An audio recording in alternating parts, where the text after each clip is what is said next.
Salut à tous, c'est le gars de la com et aujourd'hui on va essayer de comprendre comment vendre la bagnole du gros moteur qui tâche et qui fait vroom.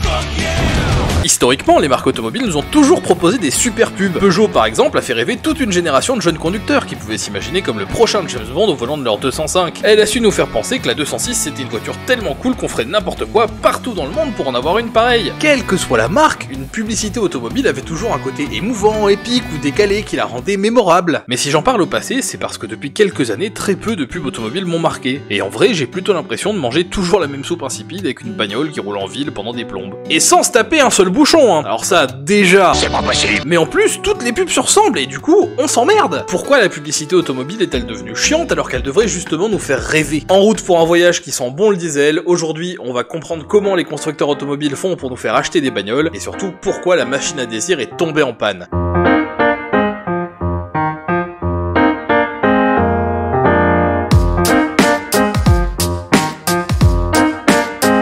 La publicité pour voiture est en fait intimement liée à l'image de la bagnole dans la société. Dès son invention, l'automobile a été présentée comme un moyen d'augmenter son confort de vie, mais surtout de montrer son appartenance à une classe sociale supérieure. Parce que pour acheter un machin qui pue, qui coûte cher à entretenir et surtout pour lequel il n'existe aucune route, faut quand même sacrément avoir envie de se la péter, hein. Jusqu'alors réservé aux bourgeois et pas très utilisé, c'est avec la baisse des prix et surtout la construction des autoroutes que l'automobile se démocratise. Dans l'Europe en pleine reconstruction, les marques revendiquent plutôt le côté économique des choses avec des petites voitures. Mais dans l'Amérique des 30 glorieuses, c'est un concours de bits. Les baby-boomers ont envie de rompre avec l'Amérique traditionnelle, le cadre familial rigide, des valeurs du travail, la frugalité de la consommation... c'est pas trop leur truc ça. Pour eux, les constructeurs automobiles vont inventer les muscle cars. En gros, vous prenez une voiture super légère, vous lui collez un moteur d'avion et puis on verra bien ce qui se passe, hein. Pour cette génération qui en veut toujours plus, pas question de se déplacer dans une voiture qui ne serait pas la meilleure, la plus puissante et la plus belle. L'ennui c'est que du coup toutes les marques revendiquent que leur voiture c'est la meilleure, la plus puissante et la plus belle. Sauf que quand tout le monde revendique la même chose, aucune marque ne peut émerger. C'est dans ce contexte de surenchère publicitaire que le marché va s'ouvrir à la concurrence internationale. Et pour exister dans ce monde où on cherche à savoir qui c'est qu'à la plus grosse, c'est Volkswagen qui va créer la surprise avec sa campagne Think Small. Ce qui n'est pas un très bon argument dans un concours de bits.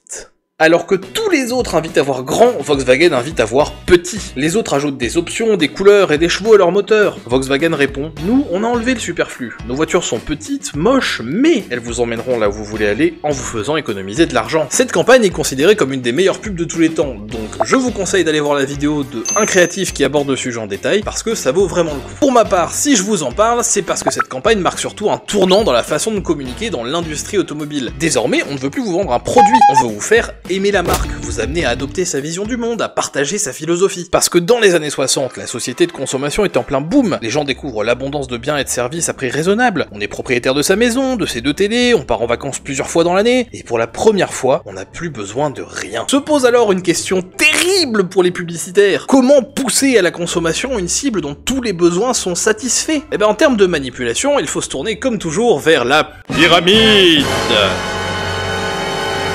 de Maslow. La pyramide de Maslow, pyramide des besoins, hiérarchise nos besoins afin d'expliquer les motivations humaines. On retrouve en bas de la pyramide des besoins de sécurité et de confort, et en haut les besoins sociaux. Être aimé par les autres, l'accomplissement de soi ou l'appartenance à un groupe social. C'est sur ces besoins que se base la publicité Volkswagen. On ne nous vend plus une voiture comme la réponse au besoin de se déplacer, on nous vend la philosophie de l'efficacité, de la sobriété. Avoir une Volkswagen, c'est être quelqu'un de pragmatique, de raisonnable, c'est faire partie de la communauté des gens malins. On entre dans l'ère du j'achète, donc je suis. Évidemment, tout cela permet de générer masse pognono. C'est comme ça qu'ils disent là-bas, en Allemagne. D'autres marques vont donc emboîter le pas à Volkswagen. Il faut faire rêver le consommateur et lui montrer que la voiture est une extension de lui-même. Petit à petit, chaque marque va ainsi construire son propre mythe, avec des preuves plutôt basées sur le produit, mais surtout des promesses identitaires. Par exemple, Mercedes, pionnier de l'innovation en termes de sécurité et de confort notamment, base sa communication sur une promesse simple. Vous méritez le meilleur, ce que les autres n'ont pas. Et encore aujourd'hui, acheter une Mercedes, c'est un moyen de s'affirmer dans la société, de faire partie des riches, des puissants, ceux qui ont ce que les autres n'ont pas. C'est être quelqu'un que tout le monde admire. C'est les riches. Autre exemple, la marque Peugeot, qui produit des voitures petites et nerveuses et qui a depuis l'origine une promesse très claire. Chaque moment au volant d'une Peugeot doit provoquer du plaisir. C'est une promesse qui permet de nourrir un univers publicitaire très riche. Au volant d'une Peugeot, vous allez vivre des aventures, ressentir des émotions. Ce ne sont pas les voitures les plus luxueuses ni les plus confortables, mais elles sont pensées et designées pour vous, les épicuriens, vous les impulsifs qui agissez sur un coup de tête, vous qui voulez profiter de chaque moment de la vie. Les minutes passées au volant d'une Peugeot ne seront jamais du temps perdu. C'est à ça que sert le design d'une Peugeot. Et une fois qu'on a compris ça, on a tout compris, parce que ça fait 50 ans que c'est comme ça qu'on fait les pubs de bagnole. Non, sans déconner, c'est vrai que c'est toujours un peu pareil, hein. On met en scène sa cible telle qu'elle se voit ou telle qu'elle aimerait être, donc par ici le mâle alpha qui évolue aux côtés des faibles, on n'a pas dit que ça devait être subtil. Et on lui montre avec une preuve concrète, une innovation sur la conduite ou une autre connerie, en quoi sa Mercedes va l'aider à pouvoir être plus zen que les autres, malgré son quotidien. Souvenez-vous, c'est parce qu'il mérite ce que les autres n'ont pas. Bon, tout ça c'est très bien, mais ça n'explique pas pourquoi on a beaucoup moins de ça. Alors tu vois, là c'est une Citroën, et ben va tellement vite, elle fait un course à Rafale là, et puis elle va tellement vite, elle décolle du porte-avions carrément, puis elle tombe dans l'eau. Sauf qu'en fait, elle n'est pas tombée dans l'eau, parce qu'elle revient, elle était sur un sous-marin. Et beaucoup plus de ça. Je roule sur une route de campagne en agglomération. Je respecte les limitations de vitesse. J'allume les feux de croisement car il fait nuit. Et on se fait tellement chier que j'ai même le temps de vous dire de vous abonner et d'activer la cloche. De laisser un like ou un commentaire. Et voilà le point mort et le frein à main. Waouh, c'est vrai que c'est chiant.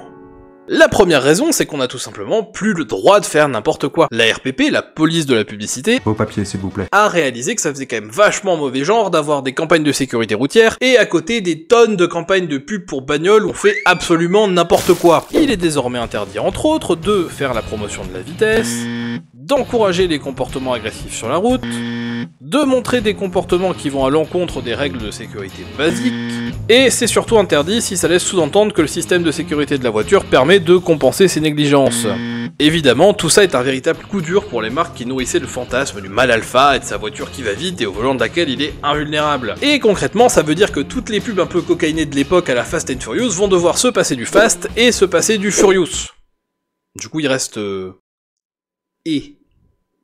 Dans ce contexte, les constructeurs automobiles vont donc mettre en avant d'autres aspects de leurs produits, comme des options de confort, de design ou d'aide à la conduite par exemple. Et ça peut même donner de très bonnes publicités, comme cette campagne où des chevaux se foutent littéralement de la gueule d'un mec qui n'arrive pas à faire sa manœuvre pour vanter les mérites de la fonctionnalité trailer assist de Volkswagen. On montre ainsi la différence entre Volkswagen et les autres voitures. Ce qui permet ce genre de campagne, c'est justement d'avoir des différences à mettre en avant. Sauf qu'aujourd'hui, tout le monde raconte la même chose. c'est beaucoup plus chiant. Quelle que soit la marque, les arguments sont toujours les mêmes. Aide au démarrage en côte, grip control, système d'aide à la conduite pour se garer ou pour freiner plus vite. La réalité derrière tout ça, c'est que les voitures en elles-mêmes se ressemblent de plus en plus. Il faut savoir que le marché automobile a vu émerger ce qu'on appelle des super alliances entre les constructeurs, l'idée étant de mutualiser la production des pièces et les innovations pour être plus compétitifs sur le marché. Volkswagen a par exemple formé une alliance avec Audi, Seat, Skoda, mais aussi Porsche et Lamborghini. Si le sujet des super alliances vous intéresse, d'ailleurs sachez que Télécrayon a fait une vidéo sur la géographie des super alliances, je vous invite donc à aller regarder cette vidéo. En tout cas, le fait que ces super alliances existent, ça veut dire que concrètement, aujourd'hui, entre une Audi,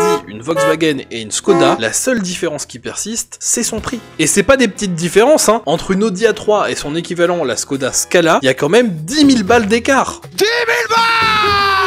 Ah, je comprends que ça te fasse crier, Domi. Parce que la seule chose qui justifie ce surcoût, c'est l'image de marque. Cette fameuse impression d'acheter avec sa voiture une extension de son identité que les marques entretiennent dans nos esprits depuis les années 50. Et pour maintenir cette image de marque, il est essentiel de continuer à prendre la parole, même quand on n'a rien à dire de différent, même si ça veut dire faire des pubs un peu chiantes qui se ressemblent toutes dans le fond. En fait, j'appelle ça l'effet kermesse de fin d'année. Si tu veux que la maîtresse s'occupe de ton enfant, tu ramènes un gâteau à la kermesse, même si c'est un cake aux fruits dégueulasse. C'est interdit d'être le seul parent qui ne ramène rien à table. Sauf que les marques automobiles ont tellement peur d'être oubliées qu'elles fournissent en cake toutes les kermesses de France. On retrouve ainsi des marques automobiles qui sponsorisent des événements sportifs, des événements e-sportifs, bien entendu la course automobile, notamment la Formule 1 qui est une véritable vitrine pour les constructeurs, mais aussi à des endroits plus inattendus, comme Mercedes qui a quand même réussi à placer une de ses bagnoles dans Mario Kart, et ça fait quand même 7 ans qu'elle est jouable dans le jeu, et je vous parle même pas de Tesla qui a carrément envoyé une voiture dans l'espace. Mais tiens, en parlant de Tesla, on n'a pas encore parlé de voiture électrique. électrique. Pourtant, si on regarde bien, aujourd'hui les pubs nous montrent soit des gros SUV méchants pour la planète, soit des voitures hybrides ou électriques qui sentent bon l'écologie, la gentillesse et l'air pur. Si on parle autant de voitures électriques en publicité, c'est clairement pas un hasard. La crise écologique fait de la voiture électrique le futur le plus probable de l'automobile. Alors c'est un futur probable certes, mais qui ne fait pas envie à grand monde pour l'instant parce qu'il y a beaucoup de doutes qui persistent sur la technologie. Et du coup, plutôt que de nous faire rêver, les publicités pour les voitures électriques essayent plutôt de nous rassurer en appuyant sur des trucs ultra basiques. Vous le sentez venir le moment où personne n'a rien à dire et tout le monde parle de la même chose ?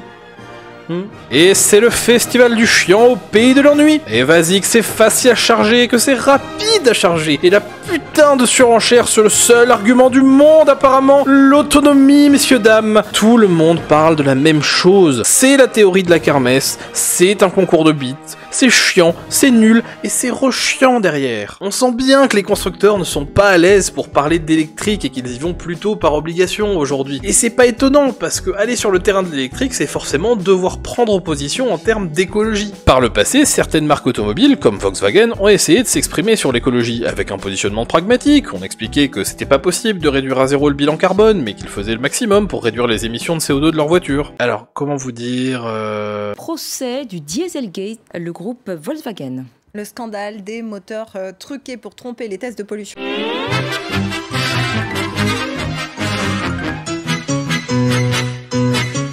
Bon, on va pas se le cacher, en termes d'écologie, c'est difficile de présenter les voitures comme faisant partie de la solution alors qu'elles font avant tout partie du problème. Et c'est précisément pour ça que je voulais vous en parler. Les publicités pour bagnoles sont un excellent baromètre de la société de consommation. Avec la campagne Think Small de Volkswagen, acheter une voiture est devenu une question d'identité. Précisément parce qu'en parallèle, consommer est devenu un acte identitaire. Le fait que les pubs de bagnoles soient devenues chiantes n'est pas le simple résultat des contraintes réglementaires ou d'une panne de l'innovation, mais c'est le signe d'une volonté de consommer différemment. On est en train de quitter l'ère du j'achète donc je suis pour rentrer dans l'ère du j'achète donc j'agis. Sauf que ça c'est surtout vrai pour une partie de la population, il y a quand même plein de gens qui sont pas encore prêts à changer leurs habitudes de consommation, je ne vise personne. Ok, boomer. C'est aussi ça qui explique qu'on ait des messages aussi plats dans les pubs automobiles aujourd'hui, parce que la grande majorité des marques ont le cul entre deux chaises. Il faut à la fois pas perdre sa clientèle historique pour qui la voiture est toujours un objet de désir,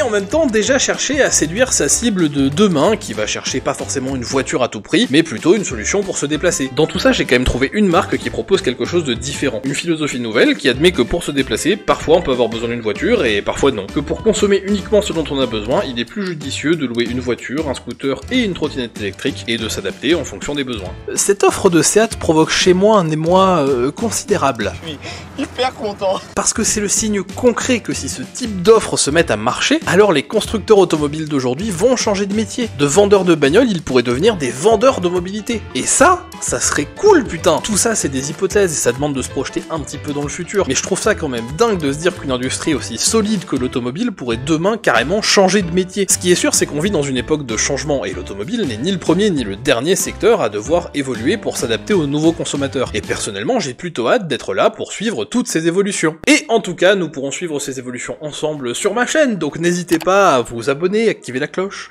mettre un like, ajouter un commentaire. En plus, à partir de maintenant, vous pouvez aussi me suivre sur Twitter ou sur Instagram, donc n'hésitez pas. Et sur ce, moi je vous dis à bientôt, comme d'hab, je ne vous dis pas quand, mais en tout cas, bisous.